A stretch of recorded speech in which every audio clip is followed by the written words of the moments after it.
তুই বন্ধু নামে কলঙ্ক। তুই এইরকম জানলে কোনোদিনও তোর সাথে বন্ধুত্ব করতাম না। আসলে এটা তোর দোষ না, এটা তোর বাবা মায়ের দোষ, তোকে সঠিক শিক্ষা দিতে পারে নাই। আচ্ছা, এত ভালো মানুষের ঘরে তোর মতো চরিত্রহীনের জন্ম কিভাবে হলো সেটাই বুঝি না।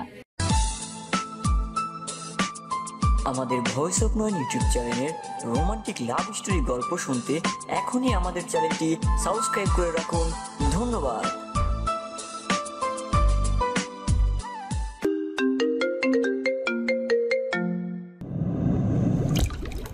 এখন তো তোর জন্ম নিয়েও আমার সন্দেহ হচ্ছে। আর একটাও বাজে কথা বলবি না, যা বলার আমাকে বল। আমার বাবা মাকে নিয়ে একটা কথাও বলবি না। যা সত্যি তাই বলছি, চোরের আবার বড় গলা। তোর সাথে বন্ধুত্ব করা আমার জীবনের সবচেয়ে বড় ভুল। আর কোনোদিনও আমার সামনে আসবি না।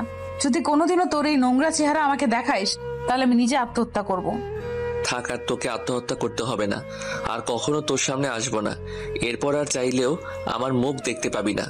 আচ্ছা, সত্যি কি আমাকে না দেখে থাকতে পারবি? পারবো না কেন? তুই আমার কে রে? তোর এই নোংরা চেহারা দেখলে আমার বমি পায়। যত তাড়াতাড়ি পারিস তোর এই নোংরা চেহারাটা আমাকে দেখানো বন্ধ করিস।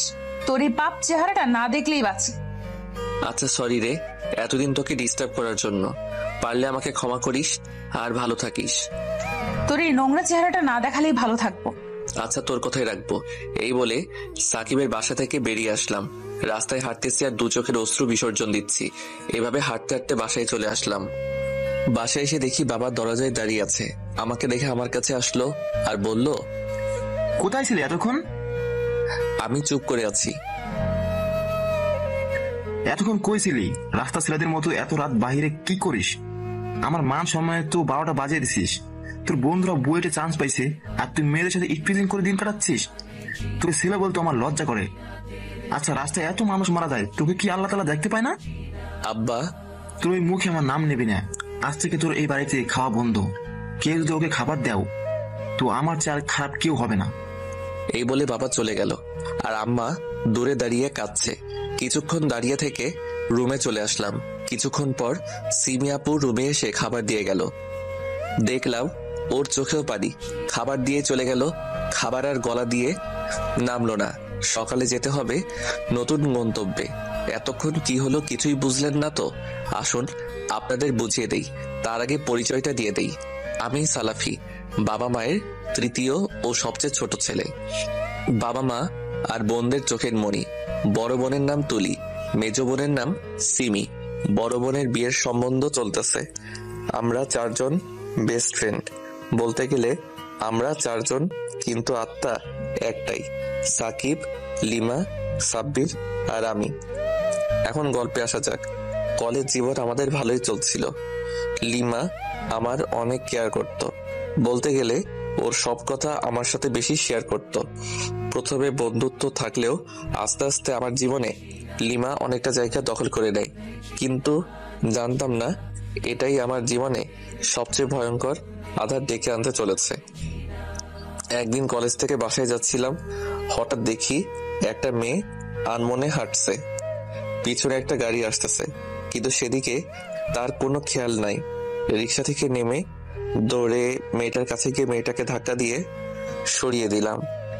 এতে মেয়েটা ছিটকে গিয়ে রাস্তার পাশের পোলের সাথে বাড়ি খেয়ে অজ্ঞান হয়ে পড়ে গেল। মেয়েটার জামার কিছুটা অংশ ছিঁড়ে গেছে আর মাথা দিয়ে রক্ত পড়ছে। দৌড়ে মেয়েটার কাছে গিয়ে মাথাটা কোলে নিয়ে পাশের মানুষদের সাহায্য চাইলাম, কিন্তু সবাই ভিডিও করা নিয়ে ব্যস্ত। তাই মেয়েটাকে কোলে নিয়ে ছুটতে লাগলাম। পাশ দিয়ে যাচ্ছিল লিমা, সেদিকে আমার কোনো খেয়াল নাই। হাসপাতালে নিয়ে মেয়েটাকে ভর্তি করে মেয়েটার ফোন থেকে ওর বাসায় ফোন দিলাম।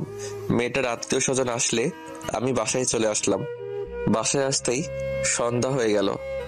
বাসায় আসতে দেখি আব্বা দরজায় দাঁড়িয়ে আছে। আমাকে আসতে দেখে কিছু না বলে আমার গালে সজোরে 2টা থাপ্পড় মারলো। এরপর যা বলল তা শুনে নিজের কানকেই বিশ্বাস করতে পারছিলাম না। বাসার গেটে আব্বা দাঁড় করিয়ে জিজ্ঞেস করলো, কোথায় গিয়েছিলিস? কলেজে আব্বা। মিথ্যা বলতে তোর লজ্জা করে না? দিন দুপুর অন্য মেয়ের সাথে ডলাডলি করতে তোর লজ্জা করে না? একটা বারো আমার কথা ভাবলি না? আমার সম্মানের কথা ভাবলি না? আব্বা, আমি কি করছি? তুই কি করছিস জানিস না, তাই না? কুলাঙ্গার কোথাকার, কি করছিস মনে নাই? দাঁড়া, আমি মনে করে দিচ্ছি। লিমা, আব্বা লিমা বলে ডাক দেওয়ার সাথে সাথে লিমা ঘর থেকে বেরিয়ে আসলো। দেখলাম ওর চোখে পানি। এই কুলাঙ্গারটা কি করেছে ওর মনে নেই, ওকে মনে করে দাও তো। লিমা ওর ফোন বের করে একটা ভিডিও চালু করলো। ভিডিওতে আমাকে আর ওই মেয়েটাকে স্পষ্ট দেখা যাচ্ছে। আমি মেয়েটাকে কোলে নিয়ে দৌড়াচ্ছি। মনে পড়েছে এবার কি অপরাধ করছিস? তোর মতো কুলাঙ্গার মুখটা দেখতেও ঘৃণা লাগছে। আব্বা আমার কথাটাকে শুনো প্লিজ। কিসের মতো কথা? অপরাধ করেও তুই মুখে মুখে কথা বলছিস? আচ্ছা, তুই কি সত্যি আমার সন্তান? এই কথা শুনে মা কাঁদতে লাগলো।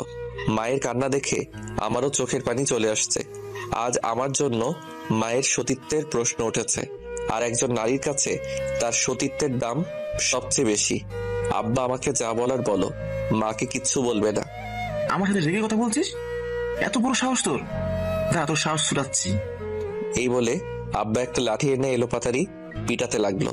আমি শুধু কাতরাচ্ছি আর বলছি, আব্বা আমি কোনো খারাপ কাজ করি নাই, কিন্তু কে শোনে কার কথা? আব্বা মারতেই আছে। অন্যদিকে সিমি আপু মাকে ধরে কাঁদতেছে আর বলছে, মা, আব্বাকে মারতে মানা করো প্লিজ, এইভাবে মারলে ভাইয়া মরে যাবে। ও মা, তুমি তো মা, প্লিজ তুমি কিছু করো। মা কিছুই বলছে না, শুধু কাঁদছে। অন্যদিকে লিমা শুধু দাঁড়িয়ে দাঁড়িয়ে দর্শকের মতো দেখছে, সাথে বড় আপুও। সিমি আপু কোনো উপায় না পেয়ে আব্বার পা জড়িয়ে ধরে বলছে, আব্বা প্লিজ ভাইয়াকে ছেড়ে দাও, আর মেরো না, ভাইয়া মরে যাবে। আব্বা তুমি দয়া করো। সিমি আপুর কথাই মনে হয় আব্বার কিছুটা দয়া হয়েছে, তাই আব্বা আমাকে ছেড়ে দিয়ে বললেন, আজ তোকে ছেড়ে দিলাম, কিন্তু তোর খাওয়া দাওয়া বন্ধ, তোর কলেজ যাওয়া বন্ধ, তোকে আর পড়তে হবে না। কেউ যদি ওকে খাবার দেয় তার জন্য কঠিন শাস্তি অপেক্ষা করছে। এই বলে আব্বা চলে গেল। মাও কাঁদতে কাঁদতে চলে গেল, সাথে বড় আপুও। সিমি আপু দৌড়ে এসে আমার মাথা ওর কোলে নিয়ে কাঁদতে লাগলো, আর লিমাকে বলল, একটু সাহায্য করো তো প্লিজ, ভাইয়াকে রুমে নিয়ে যাই। ওকে ছুতেও আমার ঘৃণা হয়, আর সাহায্য তো দূরের কথা। তোমরা না বেস্ট ফ্রেন্ড, তাহলে তুমি এসব বলছো কেন? Best friend? হাসালেন। ওর মতো চরিত্রহীন আমার বেস্ট ফ্রেন্ড? ও মরলেও আমার যায় আসে না। চুপ, আর একটাও বাজে কথা বলবে না। আজকের জন্য অনেক পস্তাবে তুমি। এখন আমাদের বাসা থেকে বের হও। যাচ্ছি, আপনাদের বাসায় থাকতে আসি নাই। চরিত্রহীনের বোনের আবার বড় কথা। এই বলে লিমা চলে গেল। সিমি আপু আমাকে ধরে রুমে নিয়ে গেল আর ব্যান্ডেজ করে দিল। আমি আপুকে বললাম, সত্যি বলছি আপু, আমি কিছু করি নাই। আবার তোর উপর বিশ্বাস আছে। আচ্ছা দাঁড়া, তোর জন্য খাবার নিয়ে আসি। থাক আপু, খাবো না, একটু আদর করে দাও তো। আজ তোমার আদর খাবার খুব ইচ্ছে করছে। আচ্ছা আয়। আমি আপুর কোলে মাথা রাখলাম, আর আপু আমার মাথায় হাত বোলাতে লাগলো। এইভাবে কখন যে ঘুমিয়ে গেছি মনে নাই। পরের দিন সকালে ঘুম থেকে উঠে ফ্রেশ হয়ে ভাবছি খাবার টেবিলে যাব কিনা। একবার ভাবলাম যাব না, আবার ভাবলাম কাল হয়তো আব্বা রাগের মাথায় বলেছে। 7-5 ভেবে চলে গেলাম খাবার টেবিলে। দেখলাম সবাই খাচ্ছে। আমি গিয়ে মাকে বললাম, আজকে আমাকে না ডেকেই খেতে শুরু করছো, খাবার দাও, খুব ক্ষুধা লাগছে। এরপর আব্বা যা করলো এর জন্য আমি মোটেও প্রস্তুত ছিলাম না। আব্বা আমাকে খাবার টেবিলে দেখে রেগে সব খাবার লন্ডভন্ড করে দিল। আমি যেন বাকশক্তি হারিয়ে ফেলছি। এরপর আমার কাছে এসে, জানোয়ার, তোকে না কাল বলছি এই বাড়িতে তোর খাওয়া বন্ধ, তাহলে তুই এখানে কেন? কথা কি কানে যায় না? আমি বলছি এই বাড়ির খাবার তোর জন্য নিষিদ্ধ, তাহলে এখানে এসেছিস কেন? আমি মাথা নিচু করে বললাম, ক্ষুধা লাগছিল তাই আসছি। আচ্ছা, তুই কি আমাদের একটু শান্তিতে থাকতে দিবি না? একটু শান্তিতে খেতেও দিবি না? আচ্ছা, এখানে আসার কি দরকার ছিল তোর? একদিন না খেলে কি মনে চাইতিস? এত বেহায়া কেন তুই? কাল এত কিছু হওয়ার পরও তোর গলা দিয়ে খাবার নামবে? তুই এত বেহায়া কোথায় থেকে হইলি বুঝলাম না। আমি আপুর কথা যেন বিশ্বাস করতে পারছিলাম না যে আপু আমাকে চোখে হারায় না, সে এই কথাগুলো বলছে। আমার চোখ দিয়ে শুধু পানি পড়ছে। এসব তুই কি বলছিস আপু? ভাই নিজের বাসায় খাবে না তো কোথায় খাবে? না, ও এই বাসায় খাবে না। যে আমার মান সম্মান দিকে না তাকিয়ে একটা মেয়েকে নিয়ে রাস্তায় রঙ্গ করে বেড়ায়, সে আমার ছেলে না। আব্বা, আমি সত্যি খারাপ কিছু করিনি। আবার মুখে মুখে কথা, আজ তোর এমন হাল করবো। এই বলে আব্বা মারতে থাকে। একসময় আমাকে টেনে হিচড়ে রুমে নিয়ে দরজা বন্ধ করে দেয় আর বলে, এই রুমে যেন কেউ খাবার না দেয়, না হলে ব্যাপারটা খুব খারাপ হয়ে যাবে। আমি রুমের মেঝেতে বসে কান্না করছি। কতক্ষণ কাঁদছি মনে নাই, পেটের ক্ষুধায় মরে যাচ্ছি। হঠাৎ দেখি সাকিব কল করছে। কল করে বলল, আজ কলেজে আসিস নাই কেন রে হারামি? দোস্ত প্লিজ কিছু খাবার আমার রুমের জানালা দিয়ে দিবি প্লিজ, আর কিছুক্ষণ এইভাবে থাকলে মরে যাব। এভাবে বলছিস কেন, কি হয়েছে বল? প্লিজ দোস্ত দিয়ে যা। এখনই যাচ্ছি, একটু ওয়েট কর। কিছুক্ষণ পর সাকিব খাবার নিয়ে এসে জানালা দিয়ে দিল। আমি ঠিক মতো হাঁটতে পারছি না। আমার অবস্থা দেখে সাকিব কেটে দিল আর বলল, তোর এই অবস্থা কেন দোস্ত? কি হয়েছে তোর? কে তোর এই অবস্থা করেছে? প্লিজ বল দোস্ত। সব আমার ভালো মানুষের ফল রে। আচ্ছা তুই যা, আব্বা দেখলে খুব রাগ করবে, যা প্লিজ। সাকিবকে অনেক বুঝিয়ে পাঠিয়ে দিলাম। এইভাবে প্রায় 1 মাস চললো। সাকিব প্রতিদিন খাবার দিয়ে যায়। একদিন হঠাৎ দেখি কে জানি দরজা খুলে দিল। দরজা খোলার সাথে সাথে সিবি আপু দৌড়ে এসে আমাকে জড়িয়ে ধরে কাঁদতে লাগলো। আমার চোখ দিয়ে পানি বের হচ্ছে না, কেন হচ্ছে না জানি না। পিছনে দেখলাম সাকিব আর মা দাঁড়িয়ে আছে। মা কেমন আছো? বেঁচে আছি কিনা দেখতে আসছো তাই না? দেখো মরি নাই, বেঁচে আছি। মা আমার কথা শুনে কাঁদতে কাঁদতে চলে গেল। এই দোস্ত তাড়াতাড়ি রেডি হয়ে নে, বাইরে যাব। আমি সাকিবের কথা শুনে স্তব্ধ হয়ে গেলাম। ও কি সত্যি বলছে? কি ভাবছিস? সত্যি বলছি, তাড়াতাড়ি নে, বাইরে যাব। চেহারা কি করে রাখছিস? সাকিবের কথায় বাহিরে যাওয়ার লোভটা সামলাতে পারলাম না। তাড়াতাড়ি রেডি হয়ে গেলাম। আয়নার সামনে গিয়ে নিজেকে চিনতে পারলাম না। মনটা খারাপ হয়ে গেল। সাকিব পিছন থেকে ঘাড়ে হাত দিয়ে বলল, মন খারাপ করিস না, সব ঠিক হয়ে যাবে, চিন্তা করিস না। তুইও কি ওদের মতো মনে করিস আমি চরিত্রহীন? দুনিয়ার সবাই বললেও আমি বিশ্বাস করবো না, আমি আমার বন্ধুকে চিনি। তাহলে লিমা চিনল না কেন? ওর কথা বাদ দে, ওর নামও আর বলবি না। আচ্ছা আমিও তোমাদের সাথে যাব। ঠিক আছে আপু, চলেন। 3 জনে বাহির হলাম। রুমের বাহিরে দেখে আব্বা মাথা নিচু করে বসে আছে। আমাদের আসার শব্দ শুনে আমার দিকে কেমন করে যেন তাকালো। আমি দেখার সাহস পেলাম না। বাহিরে চলে আসলাম। বাহিরে বেরিয়ে একটা দীর্ঘ নিঃশ্বাস ফেললাম। আজ কতদিন পর খোলা আকাশ দেখলাম। বাহিরের মানুষজন কেমন করে যেন দেখছে। চল আগে সেলুনে যাব। 3 জনে সিএনজিতে এসে আগে সেলুনে গেলাম। সিমি আপু আর সাকিব অনেক কথা বলছে আমার মন ভালো করার জন্য। আমি শুধু শুনছি যে সেলুন থেকে 3 জনে একটা পার্কে গেলাম। সেখানে গিয়ে একপাশে 3 জনে বসলাম। সাকিব খাওয়ার জন্য কিছু আনতে গেল। আমি সিমি আপুকে বললাম, আমাকে বাহির করলে কেমনে আপু? সে অনেক কথা, পরে শুনিস। না, এখন শুনবো। আচ্ছা শোন তাহলে। আমি সাকিবকে অনেক অনুরোধ করি আব্বাকে রাজি করানোর জন্য। সাকিব প্রায় প্রতিদিন আব্বার কাছে আসে আর হাত পা ধরে অনুরোধ করে। আব্বা অনেক ভাবে অপমান করে, কিন্তু সাকিব হাল ছাড়েনি। অবশেষে আজ পা ধরে অনেক অনুরোধ করে কান্না করে। অবশেষে আব্বা রাজি হয়। এত কিছু হয়ে গেল আর আমি জানতে পারলাম না। কি হয়ে গেল আর কি বুঝতে পারলি না? আমি সাকিবকে জড়িয়ে ধরে কাঁদতে লাগলাম। সাকিব আমাকে সান্ত্বনা দিতে লাগলো। অনেকক্ষণে 3 জনে গল্প করলাম। তারপর 3 জনে উঠে বাহিরে আসতে যা দেখলাম নিজের চোখকেও বিশ্বাস করতে পারছিলাম না। দেখলাম লিমা একজনের সাথে, পার্কের একপাশে লিমা আর সাব্বির বসে আছে।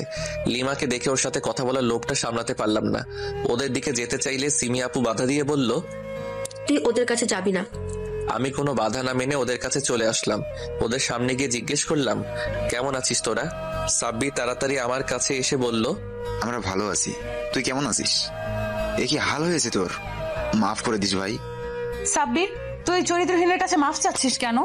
আর ওর মতো রাস্তার কুকুরের সাথে কথা বলছিস কেন? তোকে না মানা করছি? লিমা এসব কি বলছিস? ঠিকই বলছি। আর তোর ওই নোংরা মুখে আমার নাম নিবি না। আর সাব্বির, তুই থাকলে থাক, আমি গেলাম। এই বলে লিমা কাঁদতে কাঁদতে চলে যেতে লাগলো। কেন কাঁদছে বুঝলাম না। সাব্বিরও পিছে পিছে চলে গেল। সিমি আপু আমাকে বলল, বললাম না ওদের কাছে যাস না, কথা শুনিস না কেন? আরে ধুর আপু, লিমা শয়তানি করলো। ওর সাথে অনেকদিন কথা বলি নাই তো, তাই রাগ করছে হয়তো। চলো বাসায় যাই। 3 জনে বাসায় চলে আসলাম। সাকিব আমাদের নামিয়ে দিয়ে চলে গেল। রাতে খাওয়ার কথা বলতে মা আসলো। আয় বাবা, খেতে আয়, তোর সব প্রিয় খাবার রান্না করছে আজকে। আমার ক্ষুধা নাই মা, তোমরা খেয়ে নাও। সে কি কথা, না খেলে অসুস্থ হয়ে পড়বি। এতদিন না খেয়ে যখন মরি নাই, তাহলে আর মরবো না ইনশাল্লাহ। তোমরা খেয়ে নাও। আমার কথা শুনে মা কাঁদতে কাঁদতে চলে গেল। রাতে আর কিছু খেলাম না। পরের দিন সকালে ঘুমের মধ্যে কে যেন ডাকতেছে।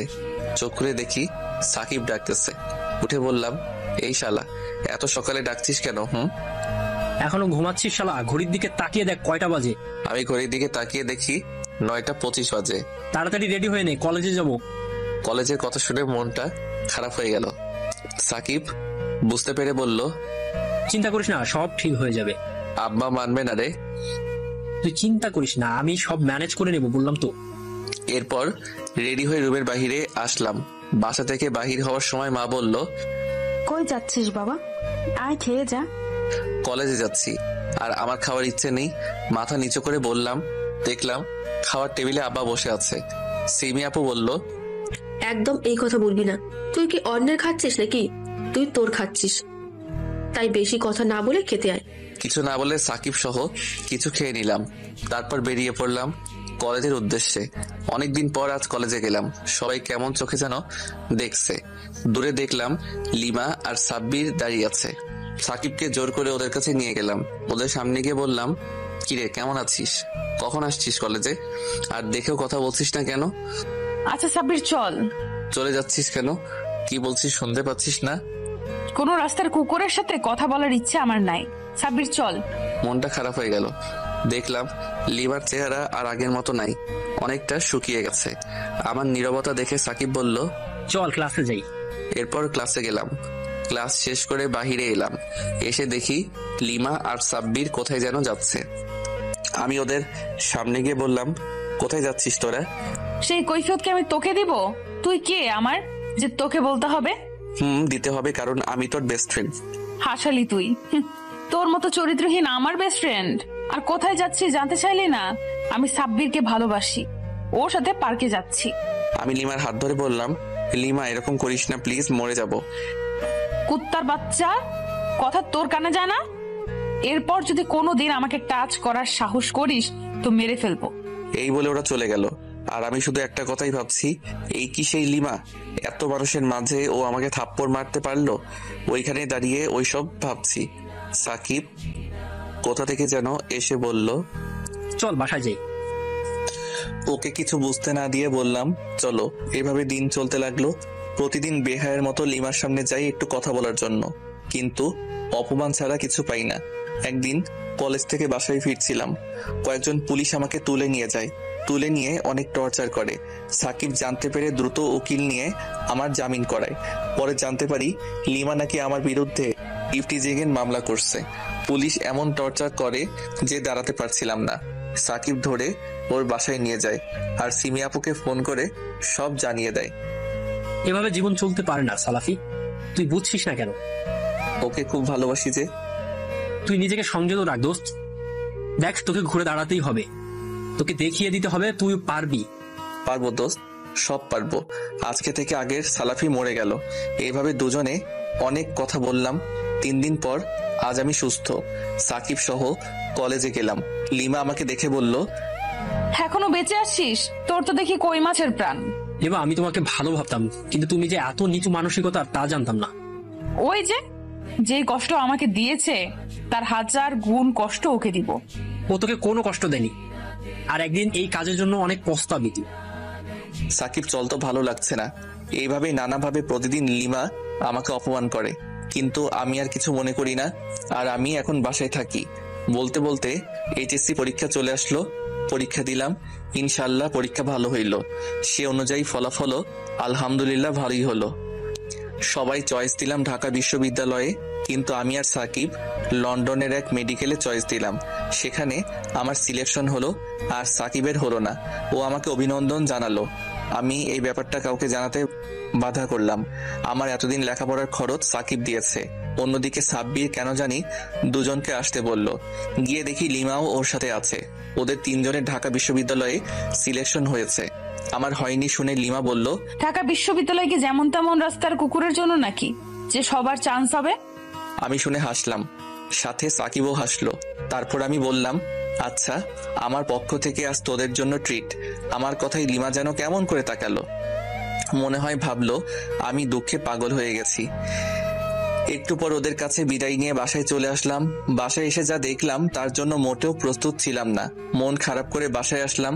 এসে দেখি আব্বা দাঁড়িয়ে আছে দরজার সামনে। আমাকে দেখে কাছে আসলেন। এসেই ঠাস ঠাস করে চর মেরে বলতে লাগলেন, সারাদিন কইছিলি? আমি কোনো কথা বলছি না। তখন বড় আপু বলল, নিশ্চয়ই কোনো মেয়েকে ইফটিজিং করতে গেছিল। যার যে স্বভাব। আপু তুই চুপ করবি? চুপ করবো কেন? সত্যি বলে গায়ে লাগে, তাই না? ওর কলেজের অনেক খারাপ ছেলে মেয়েরা বিভিন্ন ভার্সিটিতে চান্স পাইছে, ও পায় না কেন? সারাদিন মেয়ের পেছনে ঘুরে বেড়ায়, আর সে নাকি হবে ডাক্তার। ওকে জন্ম দেওয়াই ভুল হয়েছে। আমি বুঝি না ওর মতো কুলাঙ্গার আমাদের পরিবারে কিভাবে জন্ম নিল। আমার মুখ দিয়ে কোনো কথাই বের হচ্ছে না, আমার চোখ দিয়ে শুধু পানি পড়ছে। তোর মতো কুলাঙ্গারের চেয়ে আমি যদি নিঃসন্তান হতাম তবুও ভালো হতো। তোর মতো চরিত্রহীনকে এত টাকা দিয়ে খাইয়ে পরিয়ে আমি অনেক ভুল করেছি। তার চেয়ে যদি একটা রাস্তার কুকুরকে খাওয়াতাম তবুও ভালো হতো। আমার মান সম্মান নষ্ট করতে হতো না। তোর পিছনে টাকা নষ্ট না করে সেই টাকা যদি ব্যাংকে টাকা রাখতাম তবে আমার মেয়েটার বিয়ে দিতে এত কষ্ট হতো না। তুমি আমার কাছে সেই টাকা এখন চাচ্ছ? আব্বা আমার কাছে তেড়ে এসে বললেন, হ্যাঁ চাইছি। দিতে পারবি? দে, টাকা ফেরত দে। কি বলছো আব্বা? ও তোমার ছেলে, আর ওকে ভরণ পোষণ করানো তোমার কর্তব্য। আপু তুই কথা বলিস না। আচ্ছা বেঁচে থাকলে আপনার টাকা ফেরত দিব ইনশাল্লাহ। এই বলে রুমের দিকে যাচ্ছিলাম, তখনই আব্বা বলে উঠলেন, ওইদিকে কই যাচ্ছিস? আমার বাড়িতে তোর কোনো জায়গা নেই। তুই এখনই বাসা থেকে বের হয়ে যাবি। আব্বা কথা ভুলে যাওয়ার রোগ তোমার কবে হলো? কি বলতে চাচ্ছিস? এসব কথা কি সবার সামনে বলবো? সইতে পারবে?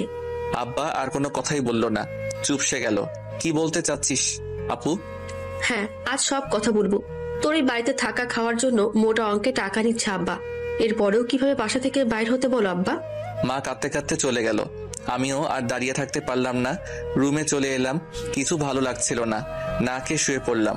পরের দিন সাকিব এসে নিয়ে গেল, ওর সাথে কোনো কথাই বলি নাই, কিছু খাইও নাই। সাকিব একটা রেস্টুরেন্টে নিয়ে গেল, তবুও ওর সাথে কোনো কথা বললাম না। খাবার অর্ডার করলো, আমি কিছু খাচ্ছি না, শুধু ওর দিকে তাকিয়ে আছি আর ও এদিক ওদিক তাকাচ্ছে। অনেক সময় ওর দিকে তাকিয়ে আছি, হঠাৎ খাবার ছেড়ে উঠে গিয়ে বিল দিয়ে আমার কাছে এসে হাত ধরে বাইকে করে একটা পার্কে নিয়ে গেল। আমার সামনে দাঁড়িয়ে বলল, কি হয়েছে তোর? এরকম কেন করলি? কি করছি? কিছু করিস নাই। সরি, তোর কষ্টের দিনে আমি কিভাবে চুপ থাকি বল? তাই বলে আমাকে জানাবি না? তোর বাবার কথা তোকে কিভাবে বলি বল? তোর বাবার এই সব কথা তোকে বললে তোর কি মন ভালো থাকতো? তোর খারাপ লাগতো না?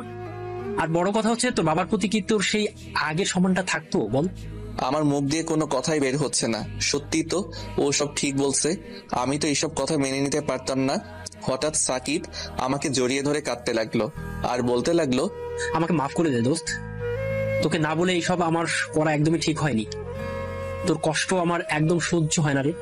তোকে যে আমার ভাই মনে করি, আমাকে মাফ করে দে। তোর এইভাবে চুপ থাকা একদম সহ্য হচ্ছে না। পারলে মার, তবুও এরকম করিস না তুই। আমাকে বাসায় নামিয়ে দে, ভালো লাগছে না। না, আগে কিছু খেতে হবে, কাল থেকে কিছু খাস নাই। আচ্ছা চল। এরপর দুজনেই একটু করে খেলাম। সাকিব বাসায় নামিয়ে দিতে আসছে। সাকিবকে দেখে আব্বা বললেন, সাকিব, নাস্তা করে যাও। আমার খাবারের কথা আপনার ভাবতে হবে না, আমার বন্ধুকে খাওয়ালেই হবে। এই বলে সাকিব চলে গেল। আমিও রুমে গেলাম। রাতে খাওয়ার জন্য মা ডাকতে এসে বলল, বাবু খেতে আয়। খাবো না মা। কেন খাবি না? প্লিজ আয় বাবু। খাবো না মা। আর আমাকে খাওয়ার জন্য কেন ডাকছো বুঝছি না। আমি তো রাস্তার কুকুরের চেয়েও খারাপ। ও এবার বুঝছি। টাকার কথা ভাবছো তো, সেটা সাকিবকে বলে দিয়েছি। ও সময় মতো টাকা দিয়ে দিবে। আর কয়েকটা দিন সহ্য করো। আর মরে গেলেও মুখ দেখাবো না। মা ওনা দিয়ে চোখ মুছতে মুছতে চলে গেল। মা চলে যাওয়ার পর অনেকক্ষণ কাঁদলাম। কিছু সময় পর সিমি আপু আসলো। এসে দেখলো আমি কাঁদছি। আমার কাছে এসে বসে ঘাড়ে হাত রাখলো। আপুকে দেখে ওর কোলে মাথা রেখে বললাম, আচ্ছা আপু, আমাকে কি রাস্তা থেকে কুড়িয়ে আনছিল? আমি মরলেই কি সবাই শান্তি পাবে? একটা চড় লাগাবো কুত্তা?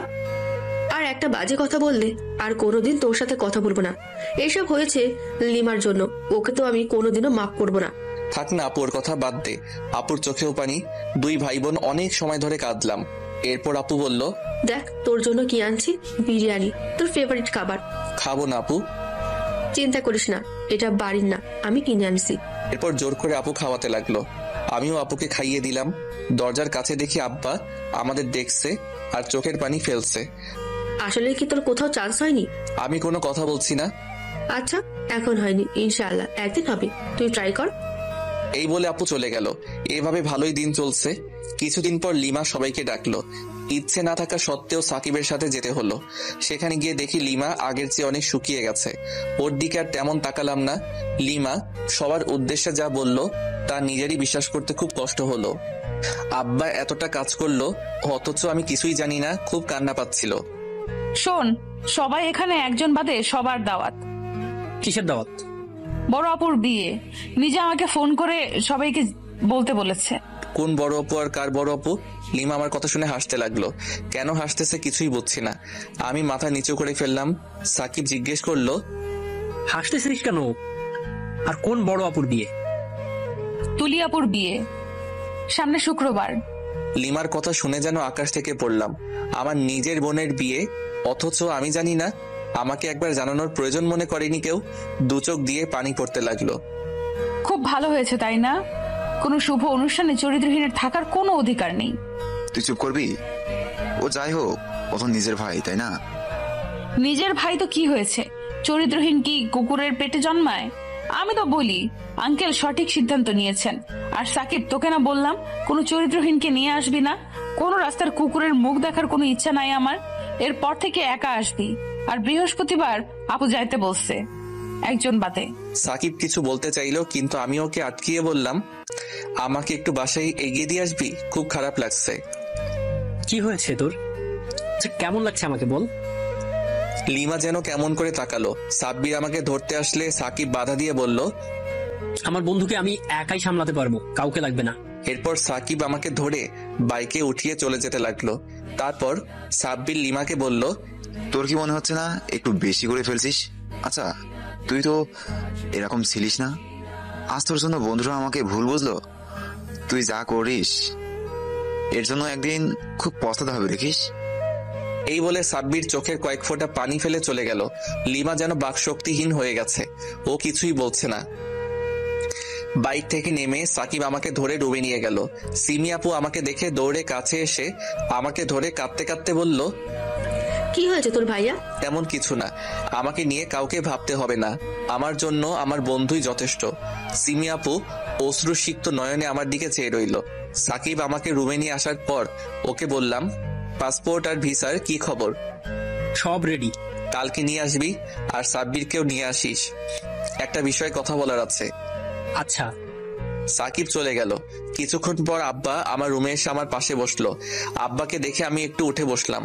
আব্বা আমাকে দেখে বলল, কেমন আছিস? মরি নাই, বেঁচে আছি। এত খবর নিতে হবে না, যা বলতে আসছেন বলতে পারেন। শুনলাম আপনার মেয়ের নাকি বিয়ে। যা শুনছি সব সত্য। আগামী শুক্রবার, তাই অনুরোধ করছি তোর এই মুখ বিয়ে বাড়িতে কাউকে না দেখালে খুশি হব। আমি চাই না কোনো চরিত্রহীনের জন্য আমার মেয়ের বিয়ে ভেঙে যাক। তুই চাইলে তোর পা ধরছি, তবু ওই দিন বাইরে আসিস না দয়া করে। আমি হাসতে হাসতে বললাম, আপনাকে চিন্তা করতে হবে না, আর আমার পা ধরতে হবে না। আমি কথা দিচ্ছি কাউকে মুখ দেখাবো না, আপনি নিশ্চিন্তে থাকতে পারেন। আব্বা চলে গেল। কিছু সময় পর একটা অপরিচিত নাম্বার থেকে কল আসলো। রিসিভ করে, আসসালামু আলাইকুম। ওয়ালাইকুম আসসালাম। আপনার ফ্লাইট আগামীকাল বৃহস্পতিবার 8:15। ওকে। কল কেটে দিয়ে দেখি বড় আপু দাঁড়িয়ে আছে। আমাকে জিজ্ঞেস করলো, কিসের ফ্লাইট? কিছু না, কি বলতে আসছেন সেটা বলেন। এভাবে বলছিস কেন? একটু ভালো করে কথা বল না প্লিজ। জানিস আগামী শুক্রবার আমার বিয়ে। জানতাম না, আমার বন্ধুদের কাছে শুনলাম আর কেউ একজন নাকি বলেছে চরিত্রহীন ছাড়া যেন সবাই থাকে। আর আপনার বাবা একটু আগেই বলে গেল যেন এই নোংরা মুখ কাউকে না দেখাই। এই কথাটাই আপনিও বলতে এসেছেন তো? বলতে হবে না, আমি আমার মুখ কাউকে দেখাবো না ইনশাল্লাহ। আপনি নিশ্চিন্তে থাকতে পারেন, আর আপনার জন্য অনেক শুভকামনা রইল। এখন আপনি আসতে পারেন। আপু চলে গেল। কিছুক্ষণ পর সিমি আপু আর মা আসলো। ওদের দেখেই মাথাটা গরম হয়ে গেল। আমাকে কি একটু শান্তিতে থাকতে দিবে না? আমি কি এমন পাপ করছি যে সবাই আমাকে এত অপমান আর অবহেলা করছিস? আমি কি মানুষ না? আমার কি দুঃখ কষ্ট নাই? এর চেয়ে একেবারে মেরে ফেল আমাকে। আমার কথা শুনে সিমি আপু দৌড়ে আমার কাছে এসে জড়িয়ে ধরে কাঁদতে লাগলো। আমি কি করব বুঝতে পারছি না। আমি কাঁদতে কাঁদতে বললাম, আমার কাছে কেন আসছিস? আমি তো তোদের কেউ না। এইভাবে বলিস না, জানি তুই রেগে আছিস। সত্যি বলছি, আমি জানতাম না, আমাকে মাফ করে দে। আচ্ছা ঠিক আছে, যা, মাফ করলাম, এখন তোরা যা। কোথায় যাব? এই দেখ, তোদের জন্য খাবার নিয়ে আসছি, খেয়ে নে ছটপট। ইচ্ছে না থাকা সত্ত্বেও মা খাওয়াই দিল। খাওয়া দাওয়া শেষে ওরা চলে গেল। আমিও ঘুমিয়ে পড়লাম। পরের দিনটি বুধবার। সকালে সাকিব আর সাব্বির আসলো। সাকিব আমাকে পাসপোর্ট আর ভিসার কাগজগুলো এগিয়ে দিয়ে বলল, এই নে তোর জিনিস। কি এসব? কিছু না। আচ্ছা, কেমন আছিস তোরা?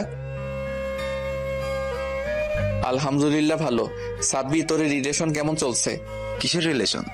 আমি হাসতে হাসতে বললাম, নে, আমার কাছ থেকে কিছু লুকাতে হবে না। আচ্ছা শোন, কাল তো লিমার জন্মদিন। আজ রাত 12টায় ওকে সারপ্রাইজ দিতে চাচ্ছি। সাব্বির, তোর কোনো আপত্তি আছে? কি আপত্তি কেন থাকবে বল? আর আমাকে জিজ্ঞেস করছিস? কিছু না, সে কথাই রইলো। সাকিবের বাসায় আয়োজন কর তোরা। আর সাকিব, তুই আজ আমার সাথে থাকলে কি তোর কোনো সমস্যা হবে? এভাবে বলছিস কেন? সারাদিন আজ তোর সাথেই থাকবো। আমি থাকলে কি খুব সমস্যা হবে? মাথা নিচু করে বলল, আরে তেমন কিছু না। তুই তো খুব ব্যস্ত মানুষ। লিমাকে সময় দিতে হবে তোকে। আরো কত কাজ। কিন্তু থাকতে চাইলে থাকতে পারিস। সাব্বিরও থেকে গেল। সিমি আপু আমাদের কাছে আসলো কফি নিয়ে। সিমি আপুর চোখের চাহনি আজ কেমন যেন লাগছে। কেমন করে যেন সাকিবের দিকে তাকিয়ে আছে। আমি কিছু বললাম না। একটু পর সিমি আপুকে অন্য রুমে ডেকে নিয়ে গেলাম। গিয়ে বললাম, আপু, আমি যা জিজ্ঞেস করব সত্যি কথা বলবি। আমি বুঝেছি তুই কি বলতে চাইছিস। সাকিবকে ভালোবাসিস আপু? আপু কোনো কথা বলছে না। বুঝলাম পজিটিভ। ও যে তোর চেয়ে ছোট, মেনে নিতে পারবি? বাহ। তাতে কি, ছোটদের কি ভালোবাসা যাবে না? আর যাকে ভালোবাসা যায় তাকে যে কোনো পরিস্থিতিতে মেনে নেওয়া যায়। বাহ বাহ। সিমি আপু লজ্জা পেয়ে দৌড়ে চলে গেল। আমি আবার ওদের কাছে গেলাম। তিনজনে সারাদিন অনেক মজা করলাম, অনেক কিছু খেলাম। এরপর একটা নদীর পাড়ে গেলাম। ওদের জিজ্ঞেস করলাম, আচ্ছা, আমি যদি কোনোদিন না থাকি তাহলে কি মিস করবি আমাকে? এইভাবে বলছিস কেন? এদের ছেড়ে কই যাবি? আরে সিরিয়াস হচ্ছিস কেন? তোর তো লিমা আছে। আমি যদি কোনোদিন না থাকি তাহলে আমার জন্য দোয়া করিস আর লিমাকে সামনে রাখিস। সাব্বির কিছু বলতে চাইলো, কিন্তু তার আগেই ওর ফোন বাজতে লাগলো। ফোন রিসিভ করে কথা বলছিল। সাব্বিরকে বললাম ওর ফোনটা আমাকে একটু দিতে। এরপর লিমাকে বললাম, কেমন আছিস? কেমন আছিস? তোকে কেন বলতে যাব? তুই কে আমার? যে জন্য ফোন নিছিস সেটা বল। তোর নোংরা মুখের কথা শোনার কোনো ইচ্ছা আমার নাই। শোন না, আজকে একটু সাকিবের বাসায় আসবি? প্লিজ, না করিস না। মনে কর জীবনের শেষবারের মতো তোর কাছে চাইছি। Please please. লিমা আমার কথা শুনে না করতে পারলো না। আচ্ছা আসবো, কিন্তু একটা কথা দিতে হবে। কি কথা? আজকের পর থেকে আর তুই বলে ডাকবি না। তোর মুখে তুই ডাক শুনতে আমার ঘৃণা লাগে। আচ্ছা তাই হবে। এরপর সাব্বিরকে ফোন দিয়ে দিলাম। এরপর তিনজনে মিলে ঘর সাজানোর জন্য কিছু ফুল আর বেলুন কিনলাম। ওই সব সাব্বিরের কাছে দিয়ে ওকে সাকিবের বাসায় পাঠিয়ে দিলাম। এরপর কিছুক্ষণ পর আমরা কেক আনতে যাচ্ছিলাম। কে যেন পিছনে ভাইয়া ভাইয়া বলে ডাকছে। পিছনে টাকা দিয়ে একটা মেয়ে জিজ্ঞেস করলো, কেমন আছেন ভাইয়া? আলহামদুলিল্লাহ। কে আপনি? চিনলাম না। আরে আমার কথা মনে নাই? ওই যে রাস্তায় অ্যাক্সিডেন্ট করছিলাম, আপনি আমাকে হাসপাতালে নিয়ে গেছিলেন। এরপর তো আপনার কোনো খবর নাই। ও, চিনতে পারছি তো। কেমন আছেন এখন? আলহামদুলিল্লাহ। ভাইয়া, আমি কিন্তু আপনার ছোট, আর আমার একটা নাম আছে জান্নাত। আমাকে তুমি করে ডাকলে খুশি হব। একটা ছেলে এসে জান্নাতের পাশে দাঁড়ালো। আচ্ছা ঠিক আছে। আচ্ছা, ইনি কে? আমার ভাইয়া। কাল আমার ভাইয়া গায়ে হলুদ, তাই কিছু কেনাকাটা করার জন্য আসছে। ও আচ্ছা, কংগ্রেস ভাইয়া। ধন্যবাদ। এরপর চারজনে কথা বলছিলাম। লিমা ওই দিক দিয়ে যাচ্ছিল। আমাদের দেখে রাগ করে চলে গেল রিকশায় করে। কিছুক্ষণ পর আমরা কেক নিয়ে সাকিবের বাসায় গেলাম। রাত 11:45। লিমা দরজায় বেল বাজালো। আমি দরজা খুলে দেখি ও পেস্ট কালারের একটা হিজাব পরে এসেছে। ওর চোখ দুটো দেখেই আবার মায়ায় পড়ে গেলাম। কতক্ষণ তাকিয়েছিলাম মনে নেই। ওই এইভাবে তাকিয়ে থাকার কি আছে? একটু পিছনে ঘুর প্লিজ। আমার কথা শুনে পিছনে ঘুরলো। এরপর ওর চোখ লাল ফিতা দিয়ে বাঁধতে গেলে পিছনে ঘুরে ঠাস ঠাস করে চর মারতে লাগলো। এরপর যা হয়েছে আপনাদের তো জানা, সূচনা পর্বে দেওয়া আছে। এরপর আমি চলে আসার পর সাকিব বলল, আজকের কাজটা তুই একদম ঠিক করিস নাই। তোকে আমার ফ্রেন্ড ভাবতেও এখন লজ্জা লাগছে আমার। জানিস আজ সালাফি কত খুশি ছিল।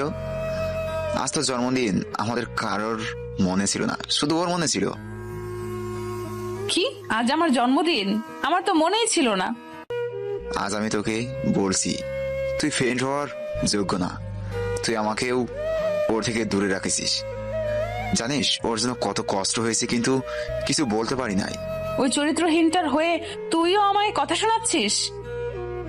আর একবার এই কথা বললে তোর জিভ টেনে ছিঁড়ে ফেলবো। কিন্তু তুই যে অপবাদ ওকে দিয়েছিস সেটা যদি মিথ্যে হয় আর কোনোদিনও জানতে পারি, তাহলে মনে রাখিস না তোকে ছাড় দেব। তোরা যে কষ্টটা সালাফিকে দিছিস কোনোদিন তোদের আমি মাফ করবো না। এখন তোরা যা এখান থেকে। সাকিবের কথা শুনে ওরা চলে গেল। আজ বৃহস্পতিবার সকালে সাকিব আসছে, কিছুক্ষণ পর লিমা আর সাব্বিরও বাইকে আসলো। ম্যাচিং ড্রেস পরে দুপুরে সিমি আসলো। সাকিব, তোকে কিছু বলার আছে। বল।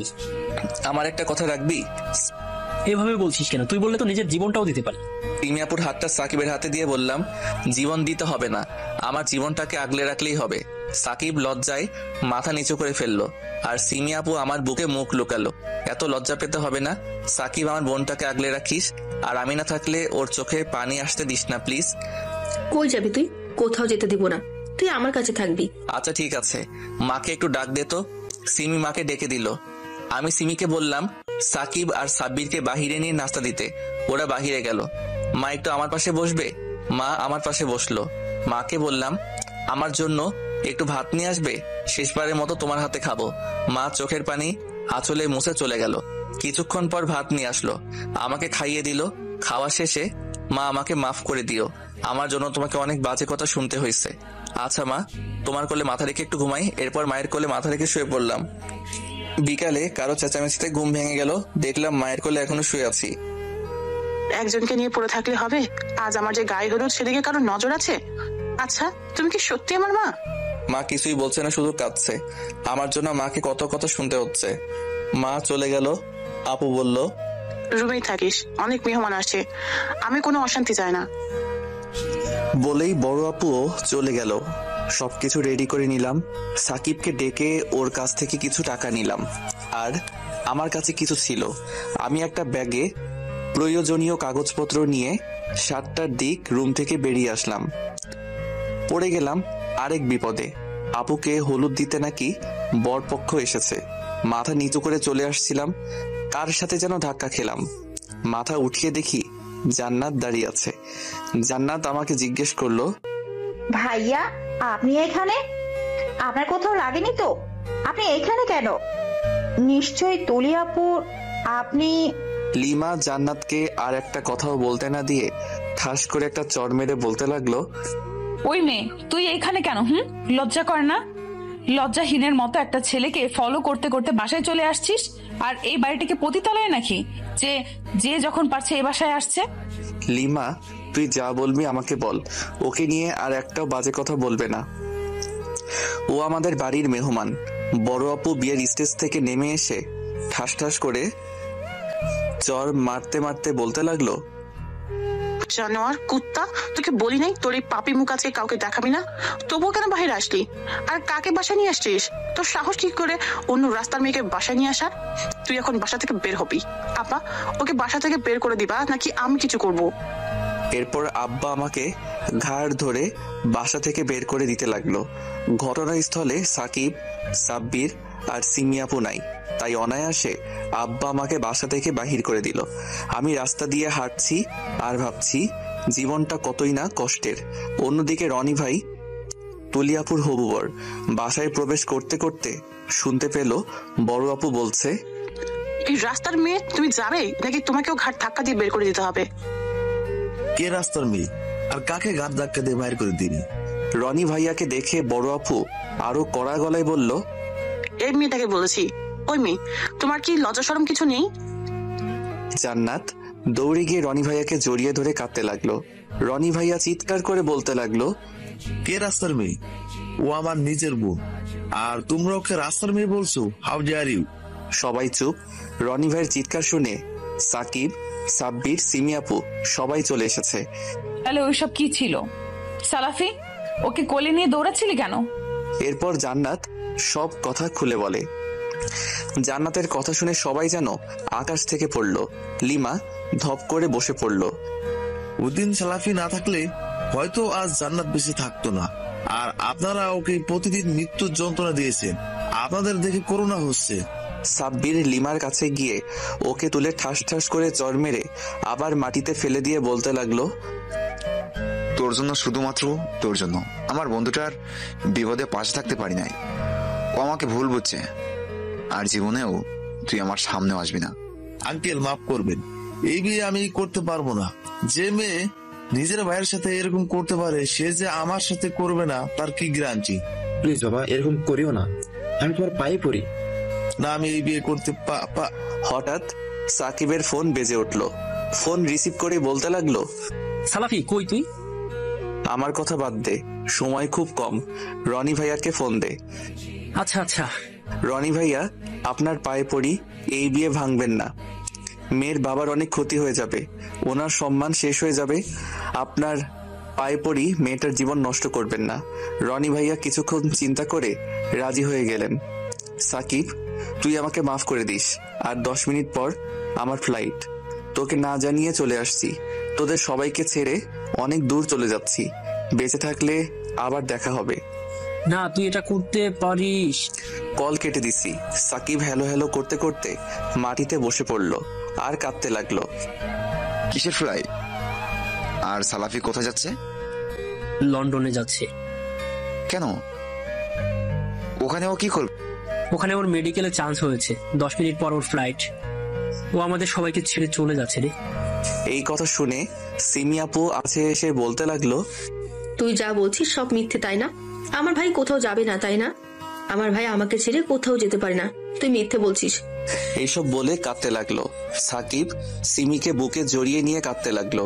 তুই এত বড় সত্যিটা লুকিয়েছিস, আর সবাই সবাই কতই না ফেইলার বলে অপমান করেছে। সালাফি বলতে নিষেধ করেছে। হঠাৎ সাকিবের ফোনে একটা SMS আসলো, বালিশের নিচে চিঠি আছে, পড়ে নিস।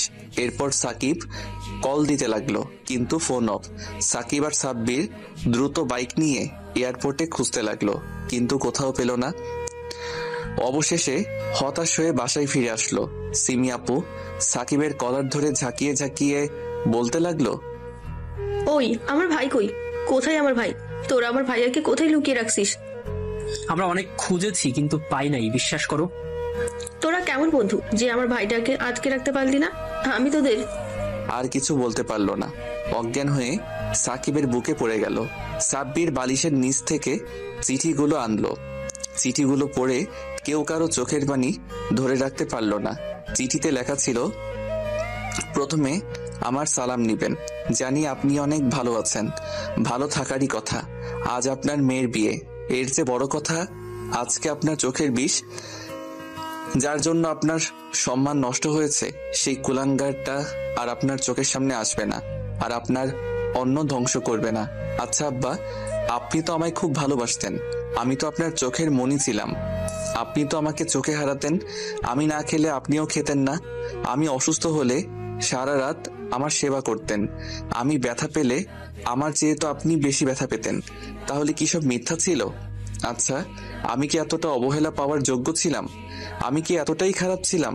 আমি তো কোনোদিন আপনার কথার বাহিরে যাই নাই, আপনার কথা মতো সব করছি, তাহলে এতটা অবহেলা পেলাম কেন?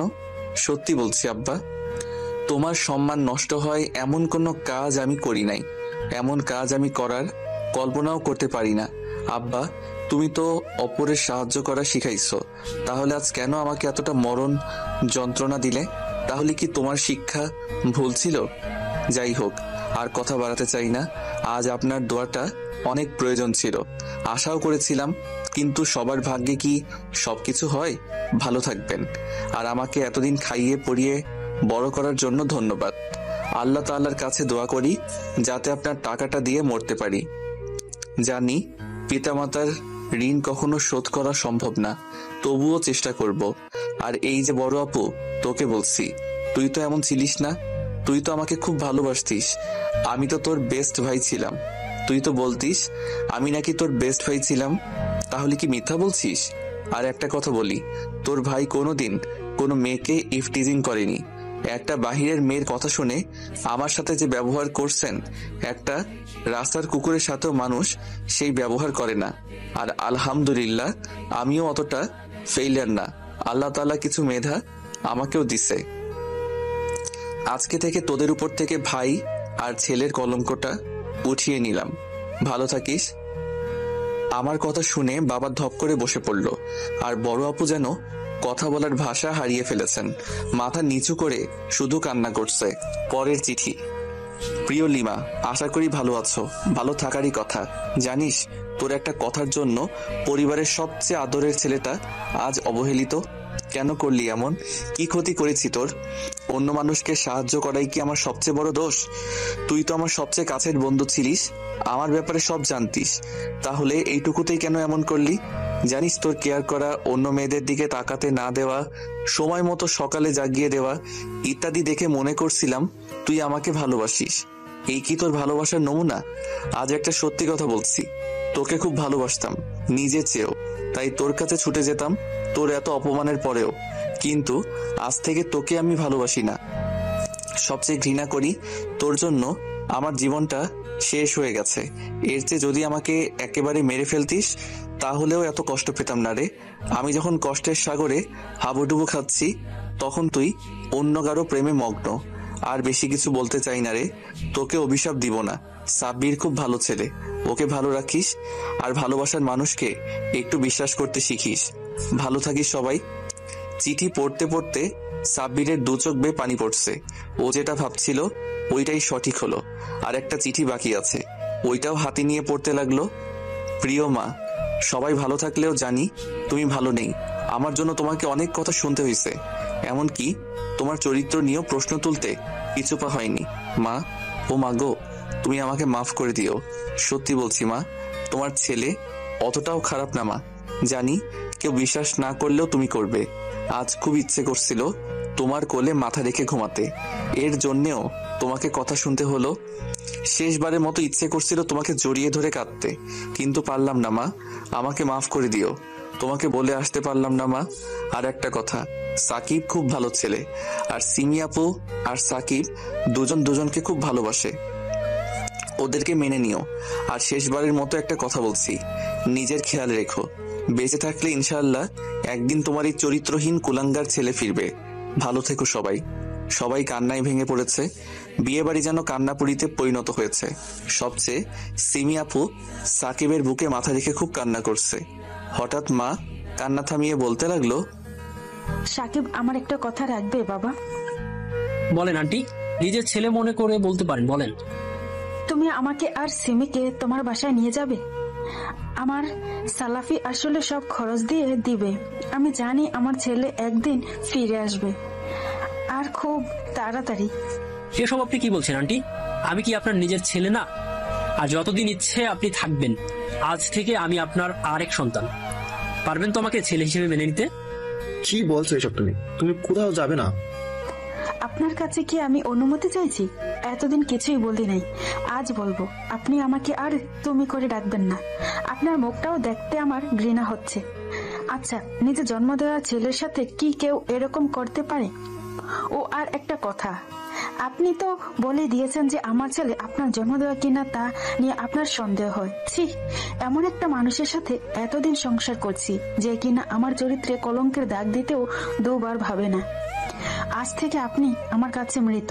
যতদিন আমার ছেলে ফিরবে না ততদিন আপনি আমার কাছে মৃত হয়ে থাকবেন। মা, এরকম করো না। তুমি তো জানো আপা তোমাকে কত ভালোবাসে, আর কাল আমার বিয়ে। তুমি কি তোমার মেয়েকে শেষ বিদায় দিবে না? হাসালি, তুই কত ভালোবাসে সেটা তো দেখতেই পারলাম। আর তুই কি বললি আমি তোর মা? দুপুরে কি বলেছিস মনে আছে? আমি তোর মা তা নিয়ে তোর সন্দেহ হয়। একজন মায়ের কাছে এটা কত কষ্টের কথা জানিস? আজ থেকে আমার একটা ছেলে, একটা মেয়ে। সাকিব, তুমি আমাকে এখান থেকে নিয়ে যাও বাবা। সব আমার দোষ, আজ আমার জন্য এসব হচ্ছে। তোমরা আমাকে মাফ করে দাও। খুব বেশি ভালোবেসে ফেলেছিলাম, তাই ওর পাশে কোনো মেয়েকে দেখতে পারি নাই। এই বলে লিমা কাঁদতে লাগলো। সাকিব চলো আম্মা। হঠাৎ সাকিবের ফোন বেজে উঠলো। সাকিবের ফোনে ওই পাশ থেকে ফোন দিয়ে এয়ারপোর্ট থেকে একজন বলল, আপনি কি সাকিব বলছেন? আমি সাকিব বলছি। আপনি কে? আমি এয়ারপোর্ট থেকে বলছি। সালাফি ইসলামের আপনি কি হন? আমি ওর ভাই হই। কেন? আমরা দুঃখের সাথে জানাচ্ছি যে 8:15 ছেড়ে যাওয়া ফ্লাইটটি দুর্ঘটনায় বিধ্বস্ত হয়ে গেছে। কেউ বেঁচে নেই। আপনারা এসে লাশ চিহ্নিত করে নিয়ে যাওয়ার জন্য অনুরোধ করা হলো। সাকিবের হাত থেকে ফোন পড়ে যায়। সাকিব ধপাস করে মাটিতে বসে পড়ে আর কাঁদতে থাকে। সাকিবের কান্না দেখে মা জিজ্ঞেস করে, কি হয়েছে বাবা?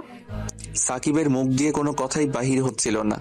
এবার সিমি সাকিবের কাছে বসে প্রশ্ন করে, কি হয়েছে আমাকে বলো। যে ফ্লাইটে সালাফি যাচ্ছিল ওই ফ্লাইট অ্যাক্সিডেন্ট করেছে। কি বলছো এসব? একজনও নাকি বেঁচে নেই। আমাদের তাড়াতাড়ি সেখানে লাশ চিহ্নিত করার জন্য যেতে বললো। মা, এটা হতে পারে না। আমার ভাই আমাকে ছেড়ে যেতে পারে না। তুমি মজা করছো তাই না? তুমি আমাকে মিথ্যা বলছো তো? না, আমি মিথ্যা বলছি না। না, তুমি মিথ্যে বলছো। আমার ভাই আমাকে ছেড়ে কোথাও যেতে পারে না। আমার ভাইকে তুমি এনে দাও। কেমন বন্ধু তুমি? নিজের বন্ধুকে আগলে রাখতে পারো না?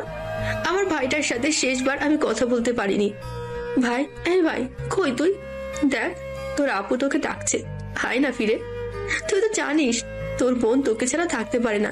এই ভাই। সিমি আপু আর কিছু বলতে পারলো না, অজ্ঞান হয়ে পড়ে গেল। সাকিব ধরে মেঝেতে বসে সিমি আপুর জ্ঞান ফিরানোর চেষ্টা করছে। জান্নাত কাঁদছে আর রনি ভাইকে বলছে, এইসব আমার জন্য হয়েছে, তাই না ভাইয়া? আমাকে সেদিন যদি ভাইয়াটা সাহায্য না করতেন তাহলে আজ তার এই অবস্থা হতো না। মা যেন বাকশক্তিহীন হয়ে গেছে, শুধু নির্বাকের মতো তাকিয়ে আছে। এইসব আমার জন্য হয়েছে, আমি এই সব কিছুর জন্য দায়ী। না, সালাফের কিছু হয়নি। ও আমাদের ছেড়ে কোথাও যাবে না। ও এতটা স্বার্থপর হতে পারে না। ওর কাছে মাফ চাওয়ার অধিকারটুকুও কেড়ে নিতে পারে না। আমি ওকে খুঁজতে যাব না, আমার ছেলে আমাকে ছেড়ে যেতে পারে না। আমি আমার ছেলেকে খুঁজতে যাব। হঠাৎ মা উঠে দাঁড়িয়ে আব্বার কাছে যায়, গিয়ে ঠাস ঠাস করে চর মেরে বলে, খবরদার ওই নোংরা মুখে আমার ছেলের নাম নেবেন না। সালাফি শুধু আমার ছেলে, আর কারো না। আমার ছেলেকে আমি খুঁজতে যাব, আর কেউ না। সাকিব বাবা, আমাকে নিয়ে চলো না প্লিজ। চলেন আন্টি, আমি নিয়ে যাচ্ছি। না থাক, তোমার কষ্ট করতে হবে না বাবা। আজকে আমার ছেলের খারাপ অবস্থা দেখে সবার করুণা হচ্ছে, তাই না? চাই না কারো করুণা। আমার ছেলে যখন কষ্টের সাগরে হাবুডুবু খাচ্ছিল তখন তোমরা মজা নিয়েছিলে। আমার ছেলেটাকে কষ্ট দিতে প্রেমের অভিনয় করেছিলে। আজ কারো সাহায্য লাগবে না। প্লিজ আন্টি, এভাবে বলবেন না। সালাফিকে আমি কখনো কষ্ট দিতে চাইনি। শুধু একজন ছলনাময়ীর কথাই ভুল বুঝছিলাম, কিন্তু আমি তাকে নিজের ভাই মনে করি। প্লিজ আন্টি, আমাকে মাফ করে দেন। এই বলে সাব্বির মায়ের পা ধরে কাঁদতে লাগলো। অবশেষে সাব্বির, সিমি, সাকিব, রনি ভাইয়া, জান্নাত, মা এয়ারপোর্টের উদ্দেশ্যে বেরিয়ে পড়লো। আব্বা, বড় আপু আর লিমা ঠাই দাঁড়িয়ে থাকলো। লিমা আসার সময় সাব্বির আর মায়ের পা ধরে কান্না করছিল, কিন্তু কোনো লাভ হয়নি। কেউ সাথে নেয়নি। এয়ারপোর্টে পৌঁছাতে দেরি হয়ে গেছে সবার। ডিএনএ নমুনা নেওয়া শেষ। এই কথা শুনে সবাই আরো কান্নায় ভেঙে পড়লো। মা, আমার ভাইটাকে কি শেষবারের মতো একটু দেখতেও পারবো না? ভাইয়া, ভাইয়া, তুই ফিরে আয় প্লিজ। কেউ তোকে আর কিচ্ছু বলবে না। আমি, মা আর তুই অনেক দূরে থাকবো। কেউ যাতে তোকে কষ্ট দিতে না পারে। প্লিজ একটা বার ফিরে আয়। এই সিমি, তুই কান্না করছিস কেন? দেখ আমি কি কান্না করছি? আমি তো ওর মা। আমি জানি ওর কিচ্ছু হয়নি। আমার সন্তান ও। আমি ওকে গর্ভে ধারণ করেছি। আমি ওর সব কিছু বুঝতে পারি। ও আমাদের ছেড়ে কোথাও যেতে পারে না। সিমি আপু মাকে জড়িয়ে ধরে কাঁদতে লাগলো, আর সাকিব, সাব্বির শুধু ছুটাছুটি করছে। এয়ারপোর্ট থেকে জানিয়ে দেওয়া হয়েছে সকালে সবার লাশ আত্মীয় স্বজনের হাতে তুলে দেওয়া হবে। সবার কান্নাতে রাতটা পার হয়ে যায়। ভোর থেকে সবার লাশ আত্মীয় স্বজনের হাতে তুলে দিতে শুরু করে। লাশ দিতে দিতে দুপুর গড়িয়ে বিকেল হয়ে যায়। বিকেলে একজন পুলিশ সাকিবের নাম ধরে ডাকলে সাব্বির, সাকিব আর রনি ভাইয়া এগিয়ে যায়। এরপর তাদেরকে নিয়ে ভিতরে যাওয়া হয়। এরপর একটা লাশ দেখিয়ে বলে, দেখুন, সবার ডিএনএ নমুনা অনুযায়ী সব লাশ আত্মীয় স্বজনের হাতে হস্তান্তর করা হয়েছে। এখন বাকি শুধু এই লাশটা। আর কোনো আত্মীয় স্বজন নেই, শুধু আপনারা ছাড়া। তাই বলছি, এই লাশটা আপনাদের। লাশটা নিয়ে যাওয়ার ব্যবস্থা করুন। লাশটা পুরাই পুড়ে গেছে, সাদা কাপড়ে ঢাকানো, উচ্চতা আমার মতোই সেম। লাশের উপরে হাত দিয়ে সাব্বির আর সাকিব কান্নায় ভেঙে পড়ল। রনি ভাইয়া ওদেরকে সান্ত্বনা দিতে লাগলো, কিন্তু ওরা কেঁদেই চলেছে। অনেক বোঝানোর পর লাশকে নিয়ে সাব্বির, সাকিব, রনি ভাইয়া বেরিয়ে আসলো। লাশ দেখে সিমি আর জান্নাত দৌড়ে এসে লাশের উপরে পড়ে কাঁদতে লাগলো। ভাই, এই ভাই, কথা বল। কথা বলবি না আমার সাথে? তুই না বলতিস তুই আমাকে ছেড়ে কোথাও যাবি না? এই ভাই, কথা বল না। তুই কি আমার উপর রাগ করে আছিস? আমি কি ভুল করছি? এই ভাই, কথা বল না। তুই আমাকে বকা দে, তবুও ছেড়ে যাস না। তোকে ছাড়া আমি কেমনে থাকবো বল? এই ভাই, প্লিজ কথা বল। এই আমি কান ধরছি, আমার উপরে রাগ করে থাকিস না প্লিজ। ভাই, তুই না বলতিস আমাকে সবসময় আগলে রাখবি? এখন কে আমাকে আগলে রাখবে বল? আমি তোকে আগলে রাখতে পারলাম না। এইসব বলে সিমি আপু কাঁদতে লাগলো। সবাই কাঁদছে, শুধু মা বাদে। মা মূর্তির মতো দাঁড়িয়ে আছে। মা কিছুই বলছে না। অবশেষে আমাকে সাকিবের বাসায় নিয়ে আসা হলো। গোসল করানো হলো। আমার গোসল দিল সাকিব। আমি প্রায়ই ওকে বলতাম আমি ওর আগে মরলে যেন ও আমাকে গোসল করায়। আব্বা, লিমা, বড় আপু এরাও এসেছে আমাকে শেষবারের মতো দেখার জন্য। মা এসে একটা রুমে সিটকানি দিয়ে রুমের ভিতর তসবি পড়ছে আর আমার জন্য দোয়া করছে। লিমা অনেকবার আমার লাশটাকে দেখতে চেয়েছে, কিন্তু সাকিব দেখতে দেয়নি। অবশেষে লাশের খাটিয়া সবার ঘাড়ে উঠাতে গেলে সিমি আপু চিৎকার দিয়ে বলতে থাকে, তোমরা আমার ভাইকে কোথায় নিয়ে যাচ্ছ? ছাড় আমার ভাইকে। আমার ভাইয়ের কিচ্ছু হয়নি। আমার ভাই আমার উপরে রাগ করেছে, তাই কথা বলছে না।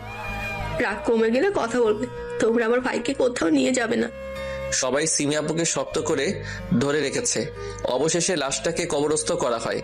আব্বা কবরে মাটি দিতে আসলে সাকিব বাধা দেয়। আব্বা অনেক অনুরোধ করে, কিন্তু সাকিব কোনো কথা শুনেনি। কবর দেওয়া শেষে সাকিব আর সাব্বির কবর উপরে শুয়ে কাঁদতে থাকে। তুই না বলতিস আমরা যেখানে যাব 4 জন একসাথে যাব, বাঁচলে একসাথে বাঁচবো আর মরলে একসাথে? তাহলে আজ কেন এরকম করলি? আমাদের ছেড়ে কেন চলে গেলি? ফিরে আয় না প্লিজ। আমরা তোকে ছাড়া যে ভীষণ শূন্য, এ আর আমাদের হাসি ঠাট্টায় মাতিয়ে রাখবে? প্লিজ একবার ফিরে আয় দোস্ত। এই বলে সাকিব আর সাব্বির কাঁদতে লাগলো। অনেকে অনেক সান্ত্বনা দিতে লাগলো, কিন্তু ওরা কবরের পাশ থেকে উঠছে না। এরপর ওদেরকে ধরে জোর করে বাসায় নিয়ে আসা হয়। বাসায় আসতেই সিমি সাকিবের কলার ধরে বলতে লাগলো, ওই আমার ভাই কই? আমার ভাইকে কোথায় রেখে আসছিস? জানিস না আমার ভাই অন্ধকারে ভয় পায়? যা, আমার ভাইয়াকে নিয়ে আয় প্লিজ, নিয়ে আয় না প্লিজ। সবাই কান্নায় ভেঙে পড়লো। এভাবে 2 দিন চলে গেল। সাব্বির আর সাকিব প্রতি রাতে কবরের পাশে শুয়ে থাকে। সিমি আপু কিছু খায়নি। হঠাৎ মা খাবার নিয়ে সিমি রুমে প্রবেশ করে। সিমিকে বলে, তুই খাচ্ছিস না কেন? তুই আর কাঁদবি না। তুই জানিস না তোর ভাই তোকে ছেড়ে কোথাও যেতে পারে না? তুই কি তোর ভাইকে বিশ্বাস করিস না? তোর ভাইয়ের কিছু হয়নি। আমার বাবু আমার কোলে ফিরে আসবে। আয় দেখি, আমি তোদের খাইয়ে দে। তোর ভাই আসলে অনেক বকে দিবে কিন্তু। মায়ের কথা শুনে সাকিব, সাব্বির আর সিমি আপু মাকে জড়িয়ে ধরে কাঁদতে লাগলো। তারপর মা ওদেরকে খাইয়ে দেয়। অন্যদিকে লিমার অবস্থা খুব খারাপ। সবসময় আমার জন্য কান্না করে, খাওয়া দাওয়া করে না, রুম থেকেও আর বাহির হয় না। সাকিব রনি ভাইয়াকে অনেক রিকোয়েস্ট করে বড় আপুকে বিয়ে করার জন্য। আমার শেষ ইচ্ছার কথা শুনে রনি ভাইয়া রাজি হয়ে যায়। অবশেষে ওদের বিয়ে হয়। সাকিব আর সিমিরও বিয়ে হয়েছে। সাব্বির আর জান্নাতের সম্পর্ক হয়। তারাও অনেক সুখে আছে এখন। কিন্তু রাত হলে সাকিব ভুলে না কবরের পাশে আসতে। আব্বা এখন পুরাই একা হয়ে গেছে। সাকিব আর সাব্বির মাঝে মাঝে লিমাকে দেখতে যায়। লিমা এখন মানসিক রোগীর মতো আচরণ করে।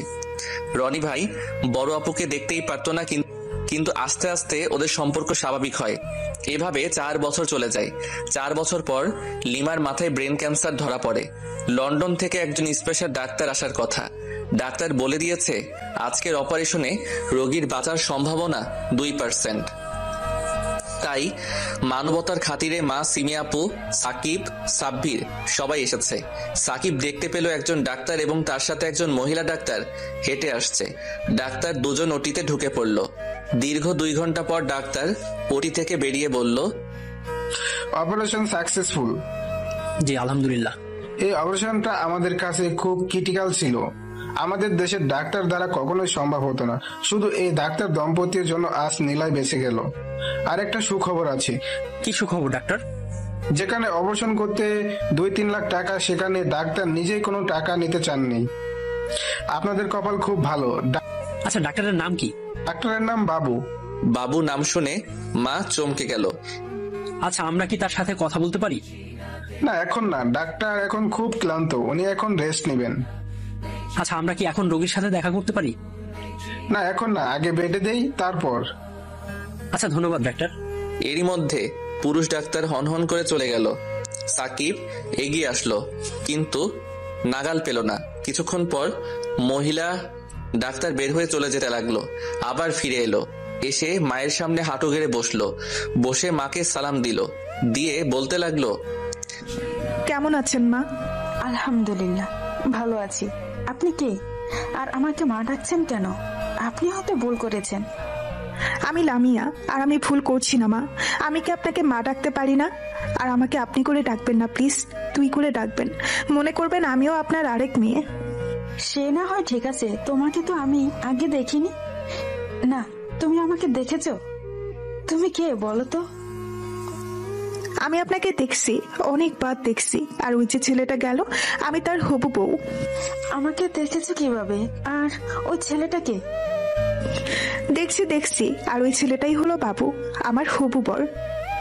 আমি তোমাকে কখনো দেখি নাই। তোমার মুখের মাস্কটা খুলবে কি? না মা, আমি পারবো না। আগে আমার হবু স্বামীর অনুমতি নিতে হবে। আর আপনি সিমি আপু তো? কিন্তু আমাকে চিনলেন কিভাবে? বড় আপুকে চিনতে কি সমস্যা হয়? আর ছোট বোনকে কি আপনি করে বলে? সরি, আসলে তোমাকে চিনতে পারি নাই তো, তাই বললাম। আচ্ছা, তুমি আমাদের কিভাবে চিনলে? একজন আপনাদের ব্যাপারে খুব সুন্দর করে বলছে, এত সুন্দর করে বলছে যে না চিনে উপায় নেই। এটা সাকিব ভাই, তাই না? আপনি আমাকেও চেনেন?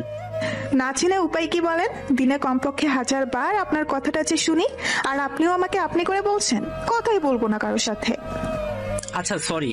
আচ্ছা, আমার কথা কিভাবে শুনো বলো তো? কে আমার কথা বলে? বলে একজন। আচ্ছা, আপনি সাব্বির ভাইয়া, তাই তো?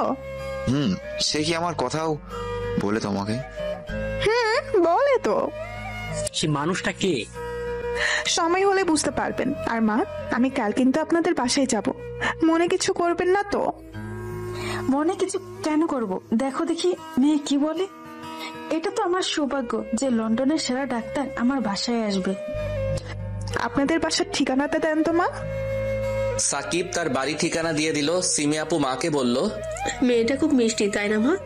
আজ আমার ভাইটা বেঁচে থাকলে তারও এরকম একটা বউ আসতো, তাই না? এসব কথা আর বলবি না। আমার ছেলে বেঁচে আছে, আর আমার আশেপাশেই আছে। আমি মা, আমি আমার সন্তানের অস্তিত্ব বুঝতে পারি।